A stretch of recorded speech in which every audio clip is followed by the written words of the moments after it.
All right, good morning, everybody. You all look fantastic this morning, at least all those that are on the showered pages. You look great. So welcome to coaching this morning. Look, I'm going to jump right into this. I'm going to start us off with a question, okay? Here it is. So this was debated on Facebook a couple of times, and I thought I would kind of make a twist to it and see what your thoughts are. You ready? So here you're on the buyer side of the transaction, and you want a competitive offer, and you sense that maybe you might be going up against cash buyer to compete with, and your lender for your buyer is absolutely certain that the loan is no problem. Okay, so you're tempted to think about writing an offer that's not subject to financing. Is it the duty of the buyer's agent to let the other side know that we do intend to get a loan, but we're not conditioned? Or can we submit the offer without having any discussion about the buyer getting a loan and just submit it like, well, we don't care if we lose our earnest money. We're just going to make the offer non-conditioned upon financing and appraisal. Because if we lose our earnest money, that's fine. We just want to compete. So we'll send off the offer that says not conditioned, and we'll do the is not on appraisal, is not on financing. And we say we don't need to say anything about the buyer getting a loan. So which one? Do we need to say they're getting a loan and if we marked it that way, or can we just submit it with the is not? What do you guys think? So let me read your comments. They would want to have proof of funds, so better let them know. Need to let them know about the loan. You have to let them know about the buyer's loan, okay? No need to divulge pertinent information into the transaction. Let the seller's agent know. Yes, they're okay. So thanks for your. Looks like most of us are on the letting them know piece. I don't have the code in front of me, so let me answer this question. But it actually is a. I said code. It's actually a rule, but we often refer to rules from the Division of Real Estate as laws. So we'll say, well, there's a real estate law, but technically they're rules that govern the practice of real estate for practice licensees. And so the code says that we keep confidential information, right? So that we get in our fiduciary duty. But the second part of it, unless it has to do with the principal's ability to perform under the contract. And I think I've just about quoted that word for word. Unless it has to do with the principal's ability to perform under the contract. So on the buyer side, if they have to get a loan, then we need to talk about that. We have to be transparent about that. We're getting a loan. Now, we don't, the issue about the earnest money is another issue to be competitive. But what we're seeing is these wires are getting crossed where we're saying, well, I don't care about the earnest money, but I'm not being truthful about getting a loan. Everybody with me on that? That it's the same line of thinking about affirming whether the buyer has a property to sell in order to buy the new property, okay? So we mark, yes, there is a property to sell. So it's a different issue. One is about, I want to make a stronger offer in non-refundable earnest money, but the other issue is whether or not we're transparent about the buyer's, that must get a loan in order to perform, okay? If the seller had encumbrances on the title, we would have to be transparent about that, right? So same kind of thing. So yes, we do need to disclose. So it's kind of begging the question, if you want to make your offer stronger and you need to get a loan, is it better to not be conditioned upon financing? I think that's what we're running up against. Should I mark that is or is not box? You know? Okay, any other, let's see, any of these comments sticking out here? So thanks for the comments, guys. Okay. All right. Let me put another twist to this. So grab the this addendum. Well, I don't know if you've got it. I probably should have sent it out to everybody, so I apologize. But take a look at my screen. I'm going to pull up the earnest money non-refundable addendum that we talked about briefly in sales meeting yesterday. So I think instead of marking the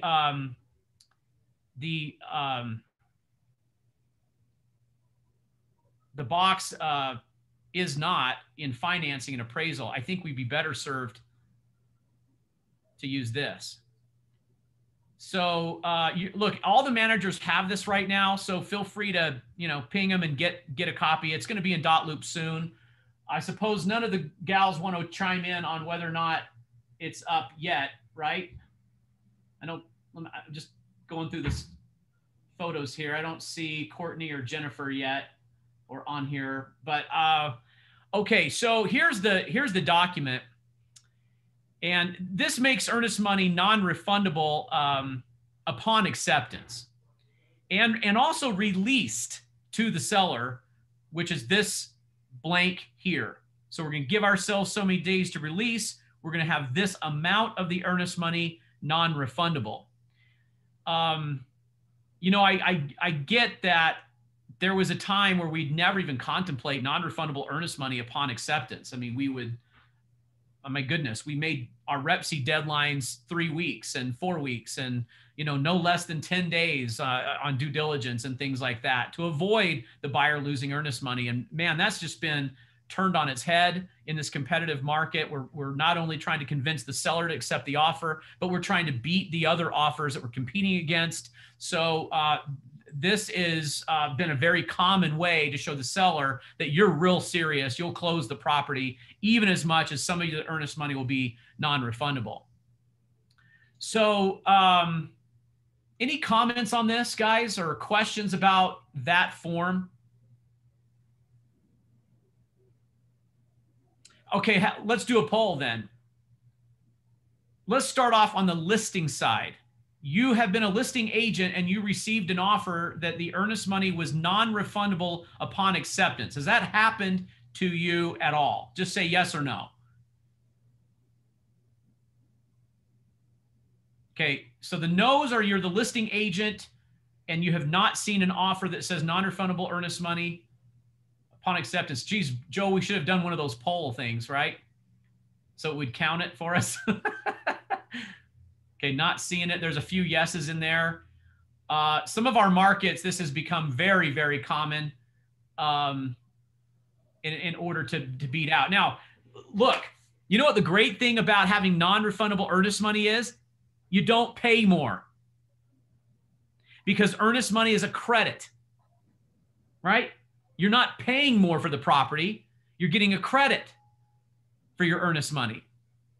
So it's actually not a bad way to consider beating out the other offers because it's making a pretty strong statement.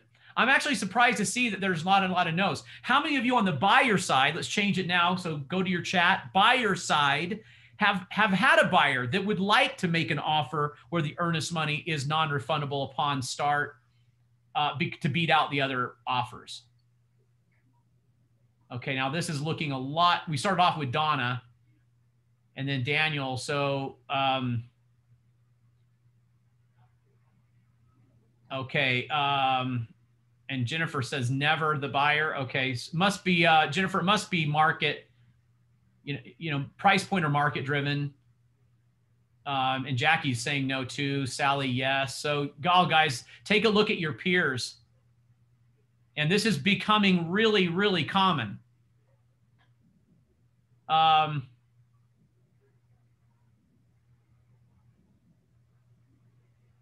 Yeah. Rachel, you want to expand on that? Yeah, I've been trying to buy a rental in another market over in Colorado, and it's such an aggressive market that I had to write an offer with non-refundable earnest money from the beginning. I didn't get it though. Interesting. Wow. So even with that, it wasn't strong enough. No. And Wow. I was 41,000 over asking price. Jeez. The great human migration continues. This is what But it happens was, with, yeah, it was because of cash. You know, they had full cash and I wanted to be loan contingent. So that was the deciding factor. interesting.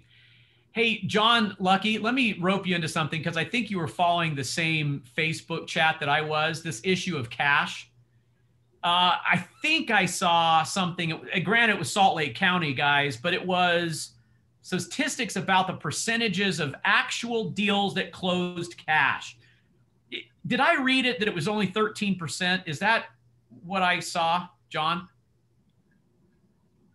Go ahead and unmute. Sorry, go ahead. I think I muted you back. So unmute again. You're still muted. Sorry. Was it 13%? I think that's what it, you're nodding. Yeah, it wasn't so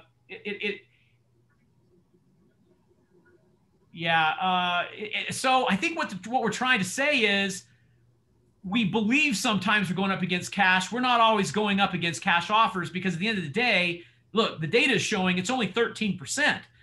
But, you know, when you've got 7 buyers up against one property and one of them is cash, that 1 out of 7, right? Isn't that the 13%? Or 10% would be, well, what's 13%? I'd have to have 1 out of 13. 10 out of, well, my math is going haywire here. How many buyers does it take for the cash buyer to be the 13%, right? 1.3 out of 10, is that what it is? So a little more than 1, but it only takes 1 buyer to be cash to beat out everybody else who's not cash, okay? Even though it's not common. So what are your, let's see, John, you're saying I was up against 2 cash buyers yesterday with my client needing financing. Yes. Okay. Let's see, Kristen, on the other side, the 3 cash offers have accepted fell through because the buyer changed their mind. I feel like cash buyers just get the offer they want. Yeah, they're certainly a win the bid first, then pull back later. You guys seeing that? Yeah, so with our sellers, it's really good idea to get those backup offers in place. But, you know, look, if you're financing offer and you got non-refundable earnest money against a cash buyer, that could be a better offer, right? That could be a better offer. Okay, so let's do this. Grab your, before I turn it to the coaching segment, make sure you're looking at a rep sheet, okay? Can you grab a rep sheet real quick and make sure you're looking at it? And let's turn to kind of that 8.3 BI. I want to pose something, okay? And I think, Daniel, I see you're on the call. This is kind of like, Daniel, your situation. If I use the non-refundable earnest money addendum and I put a piece of that in there, do I need to do anything in 8.3 BI? So if I've got money acceptance, should I or can I also put additional earnest money when we pass over due diligence? Or would that amount be blank? So let's go to 8.3 BI. You guys tell me what you think. If I've got $10,000 of earnest money and I've got $2,000 that's non-refundable upon acceptance, I want to make another stronger offer. Do I put more money in 8.3 BI, or do you feel like you've addressed it already? Or is it at conflict? What do you think?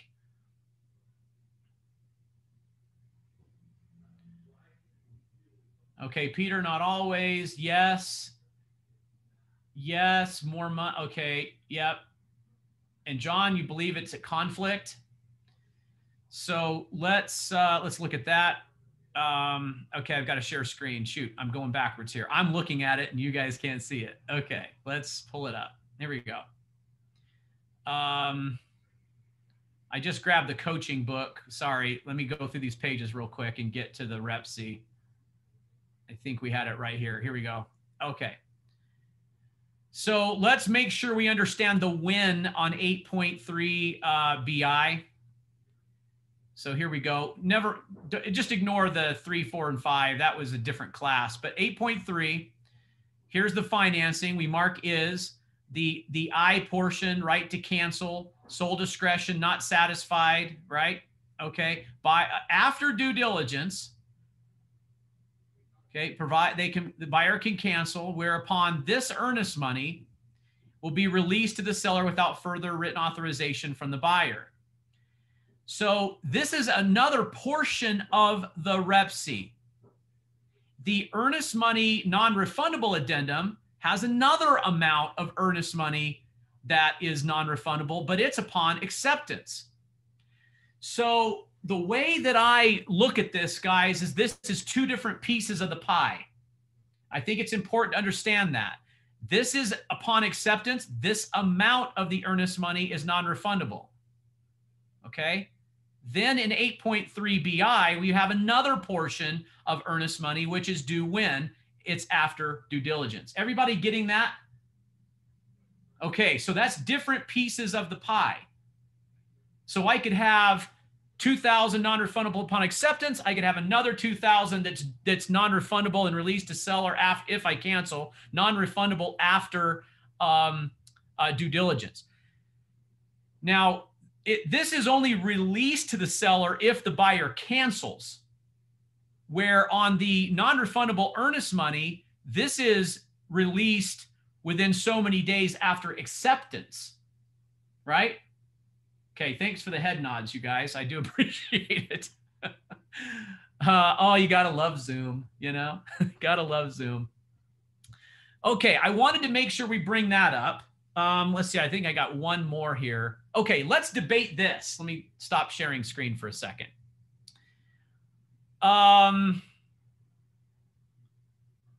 Okay. What do you think's a better offer? An escalation clause or a buyer who's willing to pay cash above appraisal?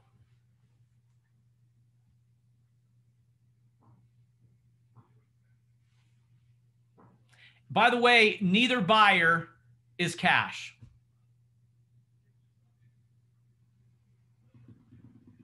What do you think? I know there's more to it, but what would you rather have? You can either have an escalation clause or cash above appraisal. What do you think is better? Okay, look at your peers. Cash above, escalation, cash above, cash above, cash above. Interesting. Ramon, depends which buyer thinks price of the home above comps. Okay. Okay. Well, that's interesting. Now, if we can just get listing agents to understand this. So the escalation clause, we all know we're going to run into sometimes we're going to run into the appraisal issue, right?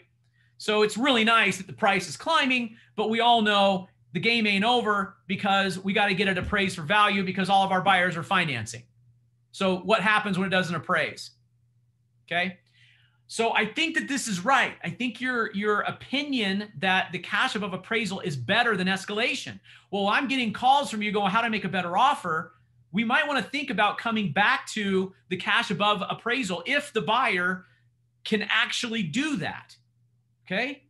So if I've got non-refundable earnest money upon acceptance and cash above appraisal, man, that is really, really aggressive.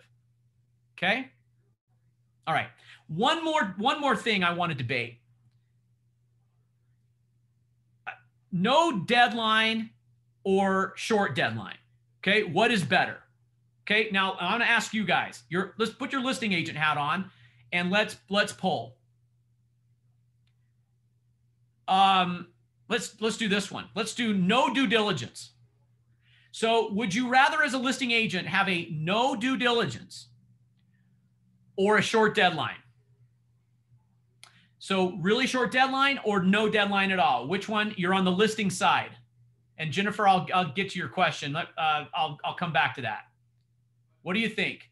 You're on the seller side. You're the listing agent. You have a choice between an offer that is no due diligence or a short deadline due diligence. What do you think?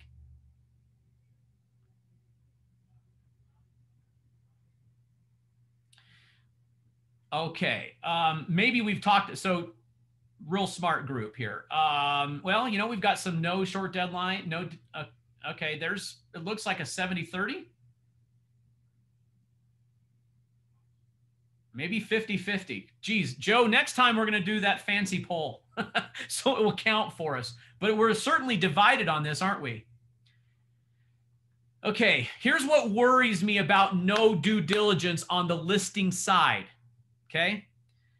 If you ever find yourself in an argument over misrepresentation of the condition of the property, the law is going to want to know something that's very important.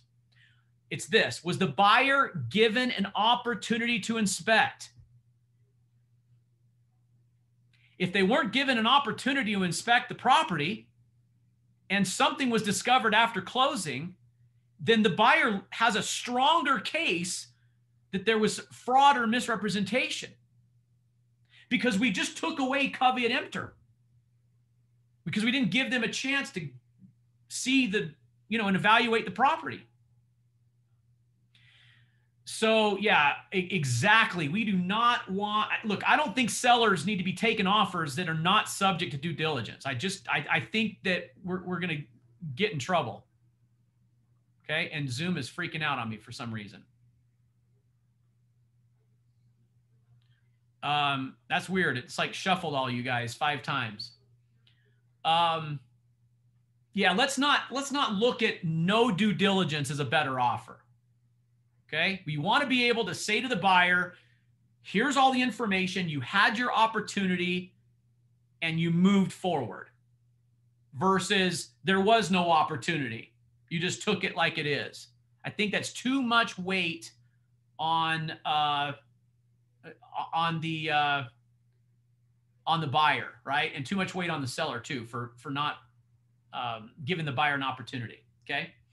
All right. Did I miss a question here? So I think, good, if you want to make your earnest money non-refundable and you're still going to do your inspections, then use the non-refundable earnest money addendum. See, that's more powerful, right?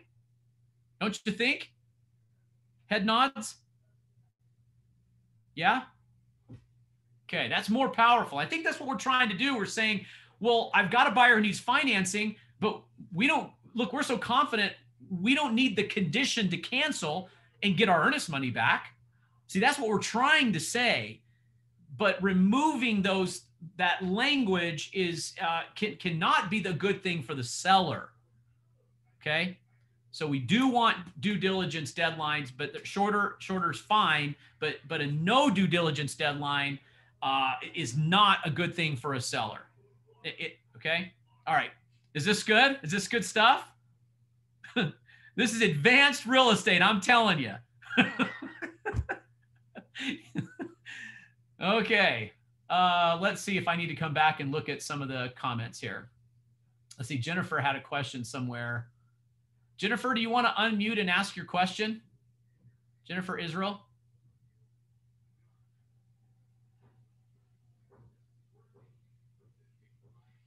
Oh, Jennifer's asking about the escalation clause. Is it a poor way to write an offer? California and Nevada don't allow it. Well, I've never really been a big fan of escalation clauses. The trouble is the other side doesn't often understand what we just talked about. What's better, cash above appraisal or an escalation clause? And we find our buyers missing out on deals because they didn't have escalation clauses. So, and they can be very confusing. Like, do they ping pong? If you have multiple escalation clauses, then what's the price? All right. And everybody wonders, well, I don't know how to figure that out. So so they do ping pong, by the way, because it's saying the best offer of the competing offer, if it was triggered by another offer, then offer number one's offer price is escalated. Everybody with me? Because there was a competing offer. So the competing offer made the escalation happen, which triggered it. That becomes, I'm going to use my hands, Joe. See, I'm using my hands, Joe. Okay. So that becomes the new price. Then, so here's the second offer. And it says, well, if there's a competing offer, then what's our price? Well, it's triggered by this price. So it goes all the way up to whatever its cap is. Okay. So if number 2 is capped here and it's just below the other offer, then this is its max. Everybody with me? But if it's triggered by a cap that goes above the triggered price, then that becomes its new price. Okay. All right, hey, Joe, are you seeing this?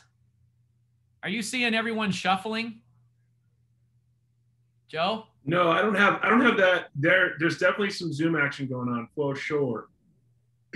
Okay, my screen just keeps shuffling. Is there anyone I'm just else pretending we're in an episode of the Brady Bunch. We're just making everything go around. Okay, got it. All right. Okay, well, let me put a bow on all this. I think that's enough. We're already halfway through our time. We become what we study. And if you want to become a high level professional, then study this. And you've got, look, here, the forms I put in the chat are all new for us. The buyer due diligence addendum, study that. Know why we have it. Okay. The escalation clause, the non-refundable earnest money, and the cash above appraisal. Those are all, you need to start learning those and mastering those. Look, and this is a lot better than the short sell addendums. You guys remember all that baloney? Yes. I got so tired of short sell this, that, and the other. So let's still be very grateful that we're dealing with this and not the short sell days. Okay. But there again, study it. Okay. Study it, master it. It's a value, obvious value proposition to our buyer. You know what? I am going to tell you this. I'm going to tell you this because it's the coaching group, and I kind of like to put things in the coaching group that we don't have in sales meeting that are really important. Look, there's going to be a new rule come out from NAR this year. NAR is going to make it mandatory that the BAC, listen carefully, becomes public. Okay? On any consumer-facing real estate advertisement that is listed that has co-broker compensation, that amount will be public. Okay? So I've been thinking a lot about this, and you know what? I don't think it's a bad thing. I get that the discount world probably has caused this to happen, but I think it's going to backfire on them because they've been hiding behind the fact that their compensation so often is not enough to compensate the other side. Either way, we have to get really good at showing buyers why we're valuable, okay? And a lot of that, thanks for nodding, Julie, a lot of that has to do with the complexity of how to win a bid, okay? Please get in the habit of having buyer consultation meetings.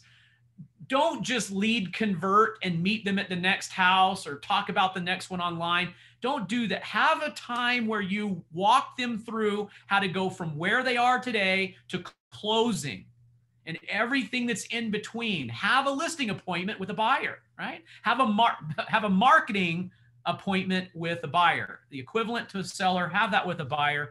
If you get in the habit of doing that, you'll get better practice how to show value to a buyer. Okay. Okay. Woohoo! Wow. That's a lot of neurons that we just made today. Okay. All right. Let's go to page 47. And I'm going to show screen and we'll jump into the coaching book. Okay. And okay, page 47. And some of these pages we've already done, so we're going to fly over some of them. And I would like to pause at a few places and emphasize a few things I think are really important. So this chapter is it's diving into our real estate business. We We've already spoken about the power hours. I hope that you time block, are getting in the habit of time blocking your day and making appointments with yourself about important areas of not only life, but certainly business. And you're studying, you're training, you're preparing, you've got gratitude, contacting, prospecting, your day. Control your day by booking it out with your power hours. We've already gone over that, so I'm not going to do a lot of deep dive into that. And we've already gone through the 5 principles, so in a previous coaching class, so not going to do that either. Let's skip over the fear things and all that for now, and let's go right here to back to school basics. Can everyone get to that page?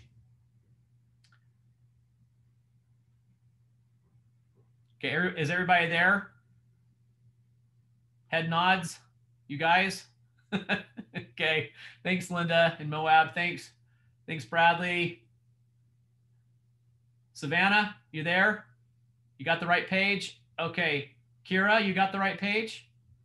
Okay, so let me, I think there's something that the couple things that I want you to focus on. Take a look at this build your business area.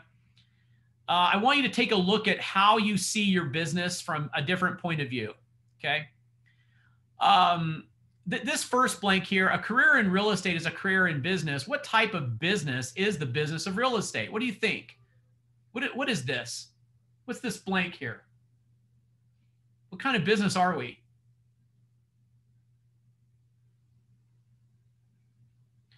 We are a relationship business. What? Keep going until we hit keep guessing on what this is. Wow, Jim, Nancy, you got it. It's a personal service business. So the law looks at that. And the reason why I bring that up, some of you have heard this story about a seminar I went to that just kind of blew my mind about the basic nature of what you find in types of businesses. Like manufacturing has its own struggles. Well, personal service business has its own struggles as well. And so write that in, it's personal service. Look, there's no real wrong answer here. So, a lot of what you said is right. But I want to build upon something. So the nature of the real estate business is focus on those who need to buy and sell. We get that. So we are going to have to, we consider how many transactions are in your market. This is some homework for you. So here's how you do it. First of all, start off with how many transactions are in your board and write that number here. Then go to the areas in which you focus a lot in. So what is, like the Canyons, okay? Pepperwood, Sugar House. Both of these are, this one's not area. This one's more area driven. So write area right here. Okay. And then here's a specialty. Perhaps this is condo, rental, horse property. This has to do with more about the type of property. And I need you to write something down as a reminder. We've talked about this before. When I talk about the market, will you write this down? The market, your market is area, property type, price range, and amenities. So when you think about market, think about the market in, say, everything that has a pool. Okay, the market is everything that's over 5 million or between 500,000 and 1 million. That's a market. There's property type. So condo or ski in, ski out. That's a property type, or everything with a view, or everything that's private. I mean, property type can go on and on. It can be every 2-story even, but there's property. That's a market. Okay. Horse property is a market. And then of course we have area, but I think that the amateur way to look at market is area. That's the amateur way, or price. Don't do that. Expand that and think about you and your business and what your markets are. And this is asking you the question of how much of this business do you get? That's the question I'm asking. How much of this business do you get? Okay. Let's move on down to the bottom of this page. I think that this is, this is the back to school basics here. So there's kind of how my brain works. Okay. I call this the six pack. I think people are critical to everything we do. They're number one, because people make products and then we learn to present what we have. Think about our real estate team, everyone around us. Think about our admin and your lender and your title people and your inspectors and everything that is that. It's people that becomes in somewhat of the product, and then we present that. And we have processes that we work with, like lead generation and our prospecting and how we go about converting leads. And then we have these disciplines that are in there, and it's the marriage between persistence and patience. Well, when you add all that together, to me, that's a business. And a lot of how we look at analyzing how we're doing, we think about, do we have the people in the right place? Are they trained properly? How is our product? Does it compete? Does it have value? Does it solve problem? Are we presenting well? What's our lead process? And how am I doing on my disciplines of staying persistent and patient? I think I'd write power hours right here. How am I spending my time? Am I persistent, but am I also patient at the same time? Okay. All right. So let's fill in these blanks. So outstanding what goes here? Make outstanding blank. So outstanding blank. What do you think goes here? It's kind of building upon, it's building on the six pack. Okay. So outstanding people make outstanding products. And we have products in real estate. Yeah, we have products. And then win blank in a way that clearly illustrates their benefit. So this would be presentation. Okay, then it illustrates their benefit. Consumers buy them. So our buyers and sellers. And when efficient blank are in place, so processes are in place, then we scale. And you are a company. You are a business, even yourself, right? Ramon Real Estate, okay? That's a business. And then when the other P's are in place, a certain amount of patience and persistence. So that goes in these blanks here. Okay. There's something else that's not in the six pack, and it's capital. And I think it's important. We write my budget right here, my marketing budget. Okay, or my budget. And I talk about this in the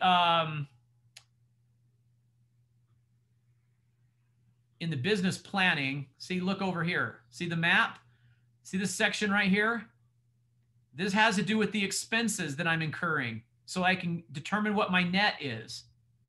So in the equation that, we put dollars around all of this, here's my income goal.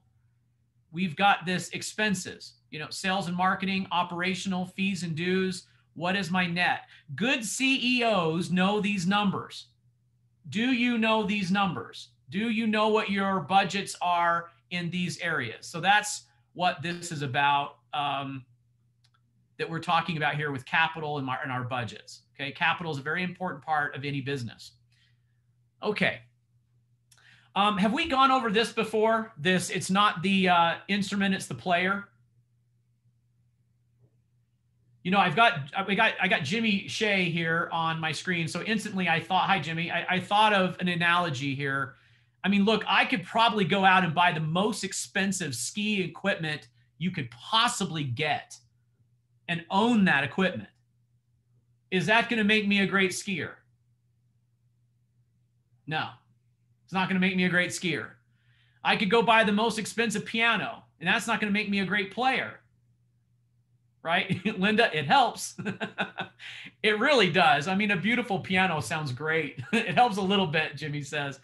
So all of this is really asking the question, do you know how to use the tools you have? And if you don't, what tool needs the most emphasis? And that's what this whole exercise is about. So I would encourage you to read through all of this. It's three things that say the exact same thing. You know, it's not the tool, it's the craftsman, it's not the surgeon, it's not the instrument, it's the surgeon, right? So yeah, don't hand me a scalpel and say, please, will you do me the surgery? I bought the best scalpel you can find. That won't go well. Right? So, and we are in a profession where we need to study how to have a great proficiency with the instruments that we have. Okay. So I'm asking you here, you know, have you ever, let me stop pausing because we're talking about this here. Okay. I'm gonna stop showing, just look you guys in the eyes for a second. Sometimes I hear people say, well, what do you do differently?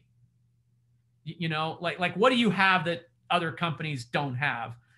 I think that's really the wrong way to look at it. I certainly there are differences, and the differences are sometimes we have a tool that no one else has, but the real difference is that you've mastered how to use them.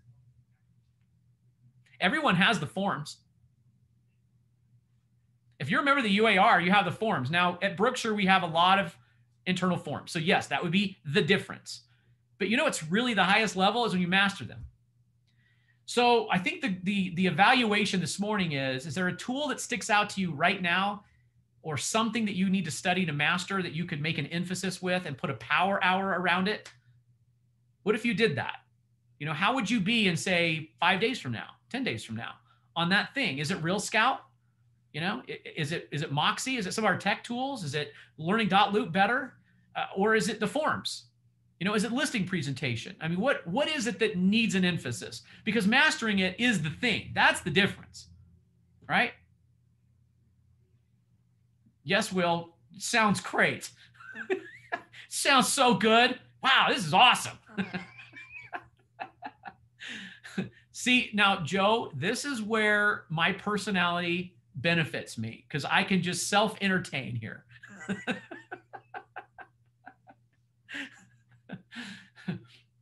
Does anyone feel for my wife here, or just maybe a little? Like, you know what she has to put up with? I said that yesterday on sales meeting, and I got a private message from my wife. She goes, boy, isn't that true? I'm like, hey, show me a little love here. Thanks, June. I appreciate it. Yes, Will, sounds great. This is awesome. Okay, good. Okay, back to, we just got a few more minutes here. Put a bow on this. Let's go back to the screen share and keep moving along here. So, okay, this piece of this skill here is we buy benefit, not feature. You know, I think it's really, really important when you communicate that you look at it from how this affects the person you're talking to, not how it affects you, but how it affects them. Speak the language of benefit. When you speak the language of benefit, you speak the language of why. Write that down, right? You speak the language of why. So, and when you speak the language of why, you speak the language of wisdom and not knowledge. Okay, so like knowing data is nice, that's fine, but why does it matter? Okay, so we need to be the physician level professional and speak the language of benefit, speak the language of why, speak the language of wisdom. They're all the same. Okay, so often this means a blank perspective from the client's point of view. What do you think that is? Another way of saying this is that we purchase what the tool can do, not the tool itself. To improve our communication, we must speak from the perspective of benefit. Often this means a blank perspective from the client's point of view. What do you think that is? How often do listing agents fail to translate the benefit of the tool, therefore missing the opportunity to show value? Anyone want to guess? Keep guessing. Linda, good guess.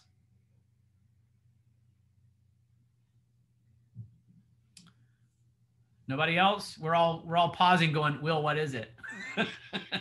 I just want to write it. I don't want my brain to work. What is this blank?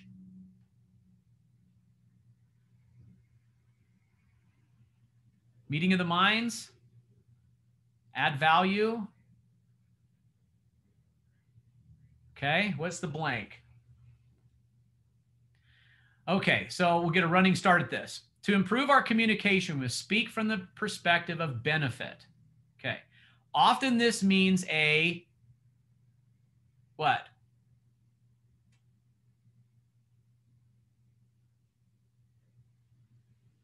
Mirrored. Interesting, Kara.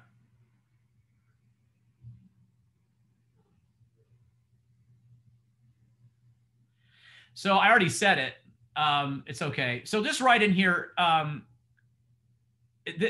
put quotes around this. I probably should have put some comments here, but it's speak. Okay. Often this means speaking the language of benefit from the perspective of the client's point of view. Write that in.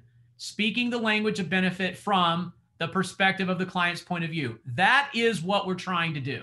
It's always why it matters to the client. Always why it matters. So we would say things, the reason we do this, that's a transition to the why. The reason we do this. Okay. All right. Like, for example, I might say something like, what we're likely, look, we're likely to get competing buyers interested in your house. Okay. And there's a lot of complexities of how these offers may come in. May I show you a few? Right. So now what am I presenting here? I'm presenting some of the documents that we just talked about today. We're likely to see variations of escalation clauses. We may get buyers wanting to pay over appraisal. We may get really short deadlines, non-refundable earnest money. We may get a whole plethora of different languages like this. Yes, I use plethora. Okay, word of the day. So when I'm now showing and teaching from that, now I have the chance of saying why it matters, okay? Because the reason it matters is we want to be under contract with the best buyer, not just a buyer. We want the best buyer, the one that nets us the most, the one that's likely to close, the one that doesn't pull back the sales price, right? So we say this. And so often I think we just get in a hurry. We don't take the time to pause and show them the complexities of what we're up against. I think it's really important that we do that. Then you can translate into why it matters. And you'll notice their heads start nodding because you'll say things like, because at the end of the day, we want to net the most, don't we? And they'll go, yeah, netting the most. Yep, that's the thing. Yep. Or we'll say things like, well, we don't want to get tied up with a buyer and then find out later, they really weren't that committed to the property, right? And then leave you hanging for your next transaction. And they go, yeah, we don't want that to happen. So see, that's speaking from their perspective and the benefit, which shows value, and it's wisdom and not just what we do. It's the why we do it, okay? Really big difference in an amateur and a professional, okay? The amateur just says what they do. They so often don't know why they do it. They just do it that way, okay? All right, that's not Brookshire. That's not us, okay? All right,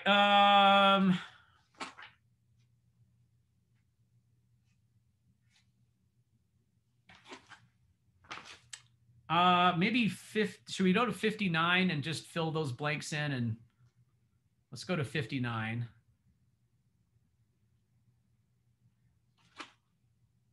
Or wait, did I miss some page? Oh, let's go right here. Fundamentally, how is our profession any different? We have many tools. At Utah Properties, we are fortunate to have the best set of blank in the industry. What?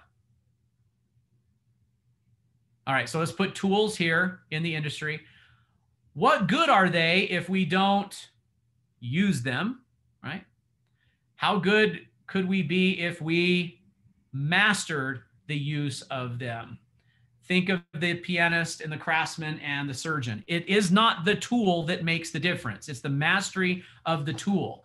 And I think all of this just comes down to how I spend my time. I make a power hour around study. I don't overwhelm myself. You cannot become a master of anything in one day or even a week. It takes time. So we just slowly, methodically, marathon mentality, keeping happiness and balance in life, okay?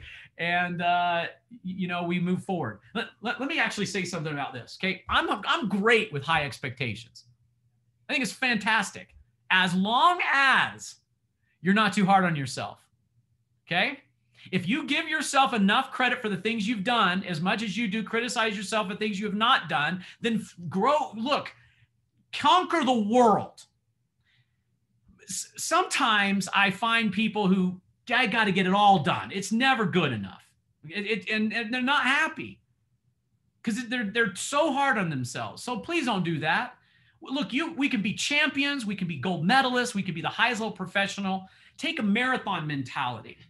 All right. Little steps every day, a little bit here, a little bit there. Because look, life is not all about work, and life is not all about buyers and sellers, right? There's a lot of things that are important. But of course, work is a big part of what we do, but it's not everything. This is why I want you guys to know your reason and your why. You know the business map, and you know what you're doing, and we keep all that focused so that we have, that we're happy in this journey. I'm talking to an agent for another company last month, and he says to me, well, look, I'm only going to do this for 2 more years. And I said, really, what? Why? Well, I mean, come on, it's 24/7. My phone never stops ringing. I mean, this is no life. And I said, I agree. It is not a life. So, but you don't enjoy what you do. And it's interesting that in the coaching session, this is also the same agent who found himself being very bitter with a lot of his clients. And I guess we can see why, right? So look, I think we could be great at what we do. We could be the best at what we do. I said this before too. I think we should turn down the salesman stuff. Okay, the scripting, the lead conversion, the closing. How do I close someone? Turn that down and turn up how to be really good at what we do. Turn that one all the way to max volume. Crank the subwoofer, man. Get the amplifiers rocking. That's the one that needs max volume. But see, that takes time for us. When we present that way, we do slow down and show the complexities. We're not interested in the script. When someone says, well, someone will do it cheaper. We go, oh, someone will do it cheaper. Well, I guess they know what they're worth. And we think that that's how you handle an objection. That's not how you handle an objection. You handle an objection by being better. So, all right, you could tell I'm passionate. At Brookshire, there's a better way. The better way is to be the best, right? That's the better way. So, okay, I need a drink. I love you guys, right? Oh, okay. That's driving all this. I was cursed a long time ago about if someone will trust me enough to listen and follow me, I believe me, I'll give you my life not to let you down. And that's why I get so passionate around this stuff, is that I think it really matters. I think it is the way, and it's a happy life, and it's a better way to do business, and it's the Brookshire way. And that's why on the back of the coaching book, we put real estate a better way. And it is a better way. I think we need to be a little less salesman-like, and we need to be a lot more higher level professional. So anyway, this has been a great session. Look, we talked about a lot today. I love you guys. Have a wonderful day. I'll hang out for a while, and let's carry on. Your clients are lucky to have you. Don't forget that. Okay? All right. You can cut it, Joe.